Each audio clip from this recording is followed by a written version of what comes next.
Okay, let me ask you a question about that. What physical evidence, do you claim any physical evidence for having knowledge that Matthew possessed a manuscript of Mark and was editing it? This is not based on physical evidence. This is based on many centuries of historical studies. If we get two Historical papers, studies of what, though? I'm getting to that. If we have two documents that are very similar to each other, we naturally wonder if there is a common source from which both documents derive. When scholars have looked closely at the Gospels of Matthew, Mark, and Luke, they started to posit a source for the three because they're so similar in the outline of events and even in the narration of singular events within that broad outline. And the more they tried to reconstruct what that source would have been based on the common material between the three, the more and more that source looked like Mark's gospel itself. At one point, they called it an Ormarchus, a source of Mark, an earlier version of Mark's gospel, and eventually they felt that it's not even necessary to do that, though the nuance is necessary at times. Believe me, I understand all that, but the problem is, have you looked at the worldview that is behind the production of these theories? Because what you're presenting to us are theories. You don't have any manuscripts of John that are different than what John is today. You don't have any manuscripts of Mark. You have no solid evidence. What you have is scholars who could not believe. Well, let me just put it this way. You said Jesus predicted the apocalypse in his own lifetime, right? No, I didn't say that. You said, did Jesus predict the apocalypse? You said that as a Muslim you would not believe that the words attributed to him. Okay, so someone else put those words in Jesus' mouth. This is what a Muslim would want to believe, yes. Okay, why do you believe that the words of Jesus recorded in the gospel are talking about the apocalypse and not merely the destruction of Jerusalem in Matthew chapter 24?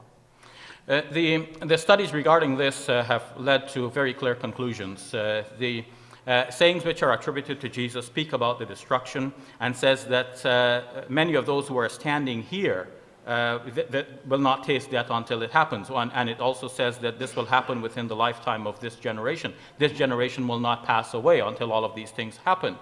Jesus looked at the temple wall, the western wall of the Jerusalem temple, and he said that the destruction will be so complete that not one brick will be left standing on another. But as Raymond Brown points out in his book, Jesus, God, and Man, the wall is still standing tall. So a Muslim would say this is not the words of Jesus. These are something else that people have attributed to Jesus. So here's my question.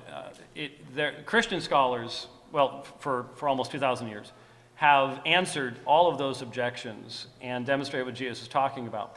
Why is it that you listen to and apply the liberals who do not believe in inspiration and do not believe in a prophetic voice, when you as a Muslim have already said you believe in a prophetic voice, and you would apply in interpreting the Quran about the sun setting in a muddy pool of water, you would interpret that in a literary genre and allow that? Why don't you allow one stone left upon another to be interpreted in the exact same way, that is complete destruction, not, well, there's a western wall over there, and I think I see two bricks, therefore he was wrong. I see a complete distinction in the application of that worldview that you're using to my scriptures than you would use in interpreting your own. First of all, it's not just two bricks as the entire Western Wall.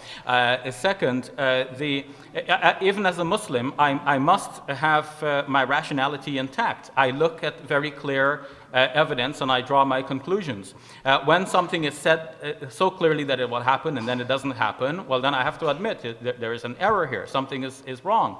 And the same thing will have to be admitted, whether it's about the Quran or the Hadith or any aspect of whether Muslim or Christian or Jewish or whatever text. I believe we should not sacrifice our rationality for the purpose of faith. Faith and rationality go together.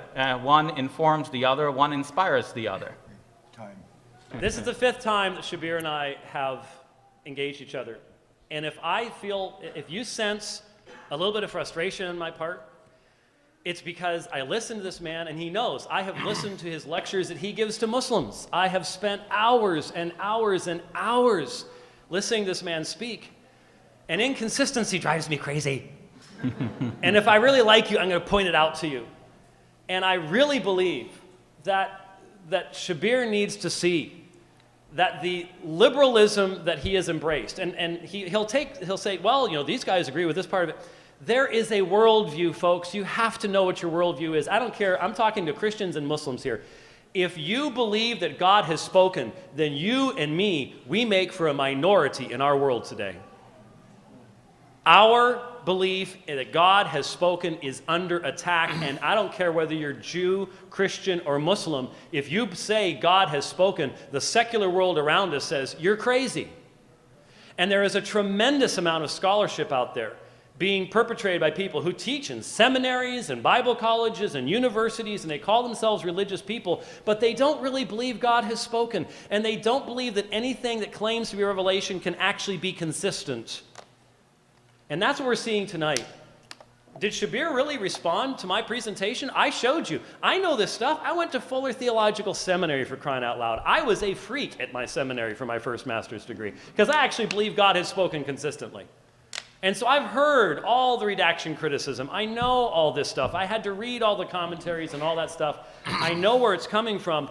And I simply say to you, you and I, my Muslim friends, we don't share the worldview that is behind that kind of tearing apart the very fabric of written revelation. It is assuming inconsistency. You don't approach the Quran that way. Why should I approach the New Testament that way? Why not listen to consistent responses? For example, Jesus, no one put false words in Jesus' mouth in Matthew, Mark, and Luke about the destruction of Jerusalem. Jerusalem was destroyed in the lifetime of those people. You have to just look more carefully. I'm teaching through Matthew chapter 24 right now. You can see that there are certain things that are filled in the destruction of Jerusalem, and there are certain things that go beyond that. There really isn't any question about that. There is no need to assume that there have been lies placed in his mouth. And we need to understand, folks, Shabir has not said this evening, well, you know, this may not have been what Matthew wrote, or this may not have been what Mark wrote, or something like that. That's a common accusation that's made, and I'd be happy to respond to any accusations about the alleged inaccuracies of the transmission of the text of the New Testament, because I say to you, the New Testament has been transmitted to us the way God wanted it to be. It has been preserved by God, and it is in fact a miracle of God's work of preservation. If I had time, I'd be happy to demonstrate that. James replied to my statements regarding the destruction of the temple wall. He was responding to the destruction of Jerusalem. That's not my point. Yes, Jerusalem was destroyed during the lifetime of those who heard Jesus, but that was not the prophecy. There were two prophecies. One is that the apocalypse, the actual day of judgment, will occur. Jesus will come back from the clouds of heaven. And two was that the temple wall will be so completely destroyed that not a stone will be left upon the other. According to historians, both of these prophecies were uttered by Jesus and both failed. A Muslim will say, I will not go by the historians in this case. It looks like somebody else said this about Jesus, but they said it so early and so widespread that now all historians can do is submit to this evidence and say, well, it looks like Jesus said this on the criterion of embarrassment. The Christians would not have invented this. And so it looks like Jesus said it, and Jesus' prophecies failed. For a Muslim, this cannot be, because it would mean that Jesus is a false prophet, because the Deuteronomy chapter 13 says that if a prophet says that something will happen, then it doesn't happen. That is a false prophet. Deuteronomy 18 as well. 2 minutes. As for Muslims, Jesus is a true prophet. So we don't accept all of what these liberal historians are saying, but we keep an open mind, we examine, and we study.